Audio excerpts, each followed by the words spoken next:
اپنے آپ کو، اپنی نسبت کو، اپنے عقیدے کو مضبوط رکھیں۔ 1 انچ کے لیے اعلیٰ حضرت فاضل بریلوی رحمت اللہ علیہ کے مکان کی دیوار گر گئی، کونا مکان کا، آپ جانتے ہیں پرانی دیواریں چھوٹی ہوتی تھی اور بارشوں میں اکثر گھروں کی دیواریں گری ہوئی ہوتی تھی، ایک سائیڈ کی دیوار گر گئی تو اس کونے میں ہندوؤں کا گھر تھا۔ اب مستری صاحب رات کو آئے، ان سے بات ہوئی تو کہنے لگے سویرے کام شروع کروں گا۔ کہا 1-2 صاحب نے کہ ہندوؤں کا گھر ساتھ ہے اور وہ دشمن بھی بڑے زیادہ ہیں، تو رات کو ہی ہو جائے۔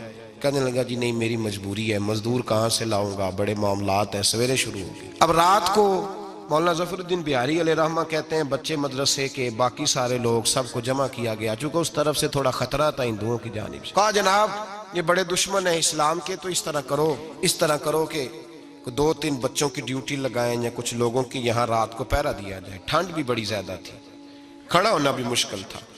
اعلیٰ حضرت رحمت اللہ علیہ عشاء کی نماز کے بعد جلدی حجرہ خاص میں تشریف لے جاتے تھے۔ اس رات جب دیکھا نا باہر شور ہو رہا ہے تو اسی طرح سر پہ ایک رومال لپیٹا تو باہر آ گئے، کہنے لگے کیا شور ہے؟ کہ حضور سردی ذرا زیادہ ہے تو یہاں کسی کی ڈیوٹی لگانی ہے پہرے کی۔ 2 منٹ خاموش رہے، پھر فرمانے لگے کوئی ضرورت نہیں، جاؤ سو جاؤ سارے جا کے، کوئی ضرورت نہیں، جاؤ اپنے اپنے گھروں کو، کوئی حاجت نہیں، پہنچ جاؤ۔ کہا حضور مہربانی کرے، وہ طے ہونے لگا تھا۔ فرمایا میری وجہ سے کیوں کوئی ساری رات بیدار رہے، جاؤ تمہیں کہا نا آرام کرو۔ لوگ سو گئے۔ صبح فجر کی نماز پڑھ کے اعلیٰ حضرت رحمت اللہ تعالیٰ علیہ جب سیڑھیاں اتر رہے تھے رضا مسجد کی، تو وہ جس ہندو کی جانب سے زیادہ خطرہ تھا وہ سیڑھیوں پہ بیٹھا تھا، مسجد کی سیڑھیوں۔ سب لوگوں کی توجہ ہو گئی، کہنے لگا مولانا میں کلمہ پڑھنے آیا ہوں، مجھے کلمہ پڑھا کے مسلمان کر، میں کلمہ پڑھنے آیا ہوں، مسلمان کریں۔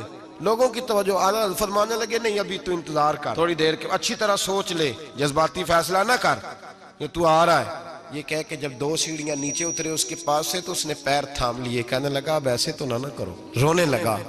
اعلیٰ حضرت رحمت اللہ نے کلمہ پڑھایا، کچھ باتوں کی نصیحت فرمائی، تشریف لے گئے۔ گھیرنے والے گھیر کے بیٹھ گئے، کہنے لگے ہمیں بھی بتا بدلا کیسے ہے؟ کہنے لگا دیوار گر گئی، آدھی رات کے وقت، آدھی رات تک انتظار کرتا رہا، پہرے دار کوئی نہیں، تو 2 تلواریں لے کر جب میں ان کے مکان کی جانب بڑھا، میں نے کہا آج گردن کاٹوں گا اور کاٹ کر کے نکلوں گا۔ کہتا ہے جب میں قریب آیا تو 2 شیر کھڑے، اوپر سے پلٹ کے آیا تو پھر کھڑے تھے، ادھر سے پلٹ کے آیا تو پھر کھڑے تھے۔ فرماتے ہیں میں 2 گھنٹے کے بعد آیا تو پھر پلٹ کے کھڑے تھے، میں پھر 1 گھنٹے کے بعد آیا، سحری کا وقت ہو گیا تو پھر پلٹ کے کھڑے تھے۔ اب میں ڈر کے بھاگا۔